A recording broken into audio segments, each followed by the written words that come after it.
Woman hene, Babina Sande. Woman hene, Babina Sande. Woman hene, Babina Sande. What can I say? What carry I want? Well, Medasi PM say on a more serious note to Mame. Now I see. Be last week morning na mean to be my year. 7 years, very sad. But quickly, Yankana, Yanfa and to actually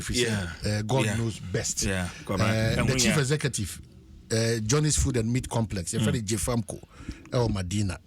John. Ata Ejukum. Is it only my boss scratch and Kwame Jukum? 58 years, a radiator suffering. Nano a year. Ejuadano ana asemi we AC enti onyame ya adoma hye say on the 3rd of February be na watwe dana ewo na djuma mo a Jefamco ewo Medina Estate God filling station no actually enti yes rado for say won betai chi na indi now ye be communicate da be yi kese na nkasa e dia mamba na watwe dana 3rd of February 2022 war eno na amamenti ase na dey kaka just some few days back na be neto life wa ha or se mo mo na no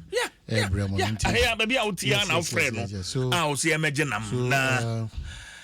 ebi a communion kasentiana me pese e passing comment na nipa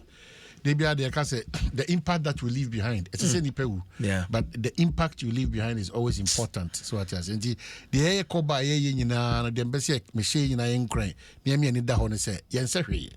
enti sese eboabo ehun di nukura so me ehun ye adwumaden ma ye man ye ma ene ye busua ene potema ye hia kabra me ma ye ho so nyina no de ko wie ne se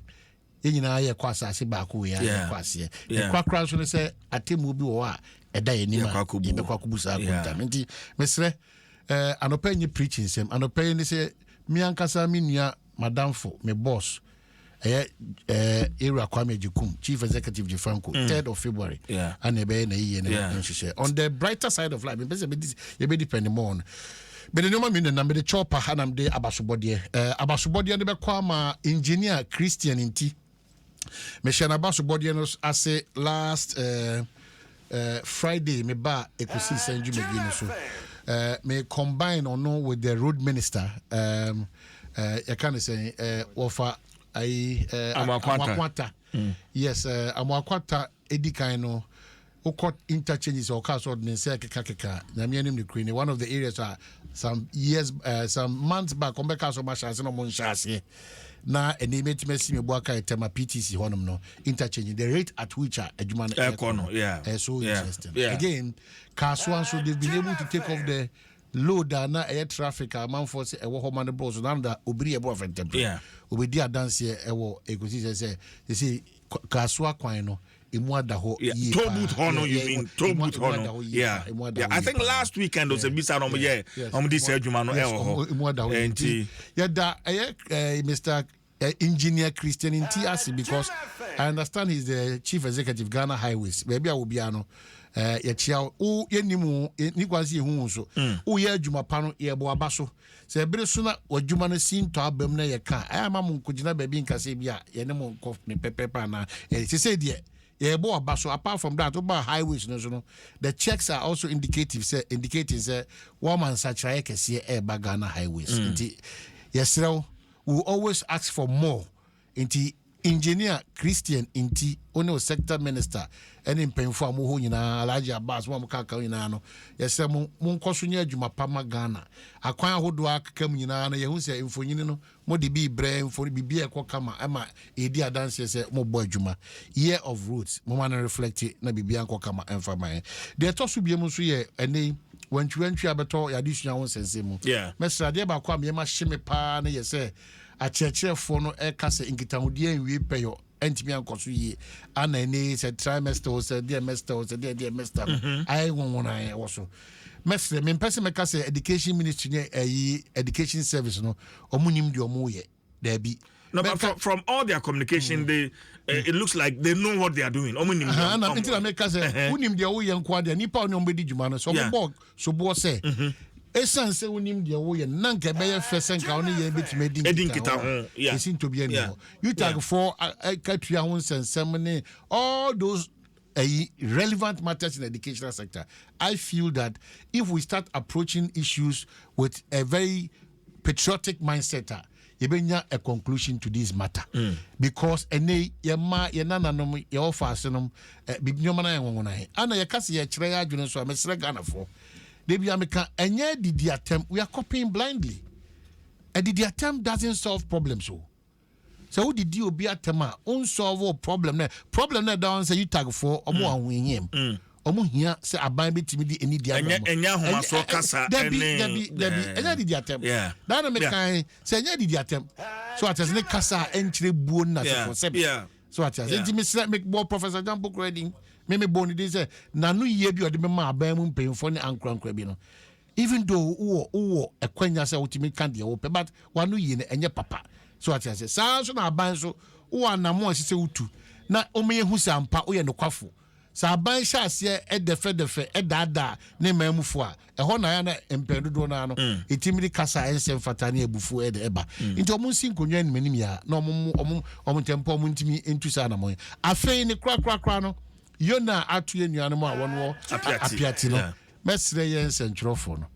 you know it's like the Black Star comment to be around be Obia running a coach and you say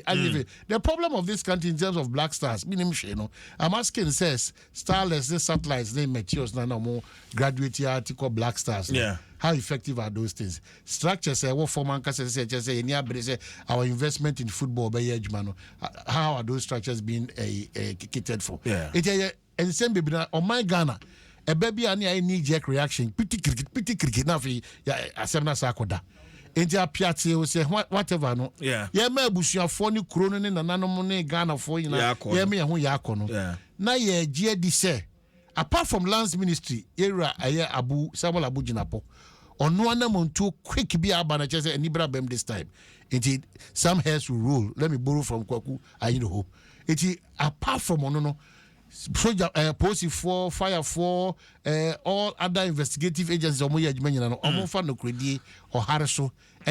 because issue no assembly etwa mo no kra no there's been several new versions na version na me ni say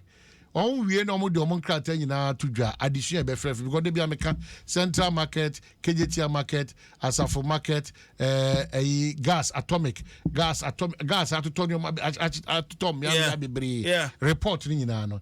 fa na edi akosi on mine ya akoye on mine a asemsi a ye pepre ye ho koshi asem no ye wie pe na nyina ya tiada ye mfa ensem a ehese edisi akwansidie anasuade sesa ade de misi de efanya adwuma enti ye bekwa kwa report ye bekwa kwa research sa report and research no one ye twuna so e de na ye sesa no sa hihye ni mu ana minister Abujina Poka Samuel Abuja Gaze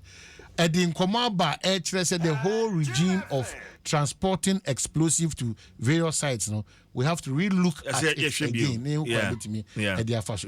da obiase na men show obiaso nkran say dia koso enra wa Afcon kire say Ghana ye ko World Cup dia koso enra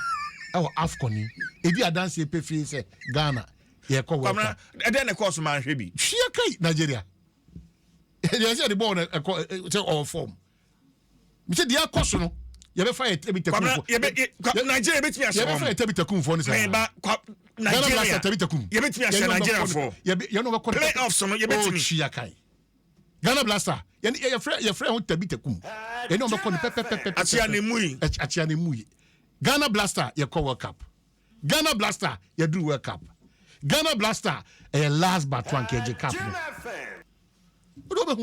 Ghana Blaster asamoja penalty bi ne obiem Ghana Blaster say goalkeeper pa time aso na aka be 3 minutes or sa koye mfie ho na asakoto mbiem yenya say mistake say nya obi enya free kick eje na obe say fair play yenya sa for to mbiem tabitakum here we come Nigeria yep